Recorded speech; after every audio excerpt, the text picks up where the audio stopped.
ಕರಾವಳಿ ಮತ್ತು ಘಟ್ಟ ಪ್ರದೇಶಗಳಲ್ಲಿ ಭಾರೀ ಮಳೆಯ ಹಿನ್ನೆಲೆಯಲ್ಲಿ ಪ್ರಸಿದ್ಧ ನಾಗಕ್ಷೇತ್ರ ಕುಕ್ಕೆ ಸುಬ್ರಹ್ಮಣ್ಯದ ಸ್ನಾನಘಟ್ಟ ಮುಳುಗಡೆಯಾಗ್ಬಿಟ್ಟಿದೆ.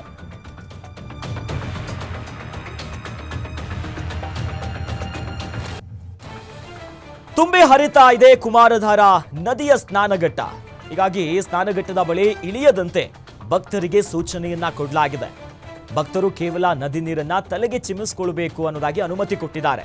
ಸ್ನಾನಘಟ್ಟ ಮತ್ತು ಈಗ ಸುತ್ತಮುತ್ತ ಹೆಚ್ಚುವರಿಯಾಗಿ ಸಿಬ್ಬಂದಿಗಳನ್ನ ನೇಮಕ ಮಾಡ್ತಿದ್ದಾರೆ. ಪ್ರಕೃತಿ ವಿಕೋಪ ಪಡೆಯ ಸಿಬ್ಬಂದಿಯನ್ನ ನೇಮಕಕ್ಕೆ ಈಗ ಸ್ಥಳೀಯರು ಆಗ್ರಹಿಸಿದ್ದಾರೆ. ಯಾಕಂದ್ರೆ ಕುಕ್ಕೆ ಸುಬ್ರಹ್ಮಣ್ಯ ಪ್ರಸಿದ್ಧವಾಗಿರುವಂಥ ನಾಗಕ್ಷೇತ್ರ, ದೊಡ್ಡ ಸಂಖ್ಯೆಯಲ್ಲಿ ಭಕ್ತರು ಬರ್ತಾರೆ. ಇನ್ನು ಅಲ್ಲಿ ಸ್ನಾನಘಟ್ಟ ಏನಿದೆಯಲ್ಲ, ಅಲ್ಲಿ ಹೋಗಿ ಅಲ್ಲಿರುವಂಥ ಕುಮಾರಧಾರ ನದಿ ಹತ್ರ ಹೋಗಿ ಎಲ್ಲರೂ ಕೂಡ ಸಾಮಾನ್ಯವಾಗಿ ಸ್ನಾನ ಮಾಡ್ತಾರೆ. ಬಟ್ ಈಗ ಮಳೆಯ ತೀವ್ರತೆಯಿಂದಾಗಿ ತುಂಬಿ ಹರಿತಾ ಇದೆ.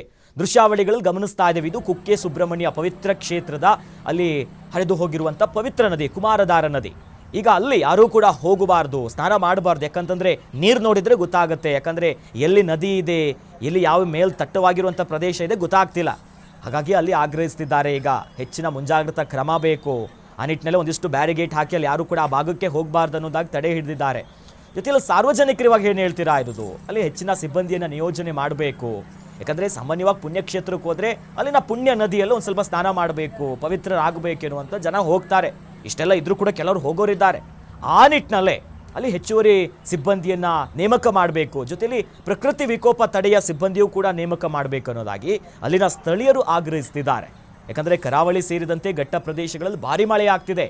ಕುಕ್ಕೆ ಸುಬ್ರಹ್ಮಣ್ಯದಲ್ಲಿ ಹೇಗೆ ನೀರು ಹರಿತಾ ಇದೆ, ಹಾಗೆ ಧರ್ಮಸ್ಥಳದಲ್ಲೂ ಕೂಡ ಇದೇ ರೀತಿಯಾಗಿ ನೀರು ಹರಿತಾ ಇದೆ.